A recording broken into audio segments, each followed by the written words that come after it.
রাষ্ট্রীয়ভাবে মানুষকে তার আখলাক চরিত্র ভালো হওয়ার জন্য কি করছে তেমন কিছুই করা হচ্ছে না। পক্ষান্তরে আমরা দেখব যে আমাদের যে শিক্ষা প্রতিষ্ঠান যেখান থেকে মানুষ শিক্ষা গ্রহণ করে এসে করবে, মানে মানুষকে শিক্ষা দেবে এবং আখলাক শিখাবে, সেই জায়গাগুলির অবস্থা খুব বিশৃঙ্খলা এবং খুব খারাপ, এবং সেখানেও এই ধরনের রিপোর্টের অভাব নেই। আমরা বিভিন্ন সময় বিভিন্ন জায়গায় যে সহিংসতার ঘটনাগুলো দেখছি, ছোট বাচ্চা বলি অথবা বিভিন্ন ক্ষেত্রে এই মানে নিপীড়নগুলো, আপনার কাছে যদি সরাসরি প্রশ্ন করতে চাই যে মানে এই নিপীড়ন বা এই সহিংসতার বিরুদ্ধে আসলে ইসলামের বার্তাটা আসলে কি, বা ইসলাম কি বলে, যদি আমাদেরকে একটু সংক্ষেপে বলতেন। এখানে তো আসলে বেশ কিছু বিষয়। একটি হচ্ছে যে আসলে সমাজের যে অবক্ষয় এবং যে অবনতি, সে অবনতির থেকে উত্তরণ করার জন্য যেই বিষয়গুলো অত্যন্ত জেনুইনভাবে স্বাভাবিকভাবে কাজে লাগবে এবং উপকারে আসবে, সেই দৃষ্টিকোণ থেকে সেগুলো কিছু করা হয় না। অর্থাৎ যদি আমরা বলি যে রাষ্ট্রীয়ভাবে মানুষকে তার আখলাক চরিত্র ভালো হওয়ার জন্য কি করছে তেমন কিছুই করা হচ্ছে না।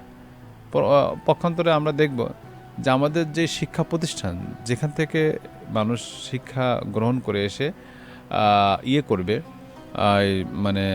মানুষকে শিক্ষা দেবে এবং আখলাক শিখাবে, সেই জায়গাগুলির অবস্থা খুব বিশৃঙ্খলা এবং খুব খারাপ, এবং সেখানেও এই ধরনের রিপোর্টের অভাব নেই। এজন্য যেভাবে এই সমাজের আমূল চেঞ্জ হবে, সেই জায়গা থেকে সরকারিভাবে প্রশাসনের দিক থেকে তেমন কোনো উদ্যোগ নেই, যেটা রাসূল সাল্লাল্লাহু আলাইহি সাল্লামের প্রতিটা মুহূর্তেই কথা ছিল, কাজে ছিল, দেখানো ছিল।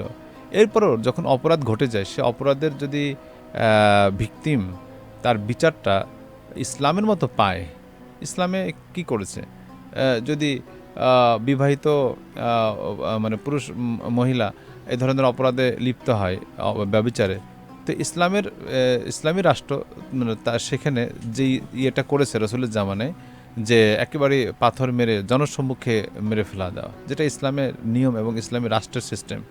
এরকমই একটা দুটো যদি চাক্ষুষভাবে যেই শাস্তিটা বা যেই সাজাটা আমাদের দেশেও আছে, আমাদের সংবিধান অনুযায়ী, সেগুলো যদি একবার তৎক্ষণিক ঘটাই দেওয়া যায় এবং সরকার এটাকে করতে পারে, তাও দেখা যাবে এটা নিরাময় হয়ে যাবে।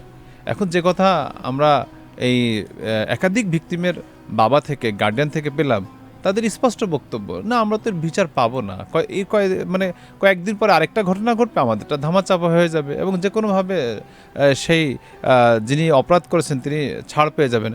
বিষয়টা যদি আসলে এমন হয় এবং এই ধরনের অবস্থা ঘটতে থাকে এবং তার শাস্তিরও কোনো ইয়ে থাকে না, এবং এই অপরাধ থেকে উত্তরণ হওয়ারও কোনো সিস্টেম না রাখা হয় বা করা হয়, তাহলে এই সমাজকে আসলে ঠেকানো এবং এই সমাজকে জাহিলি যুগ থেকে একটা আলোর মুখ দেখানো কঠিন। আল্লাহ তাআলা আমাদেরকে সহজভাবে এর থেকে উত্তরণ হওয়ার তৌফিক দান করেন। আমিন।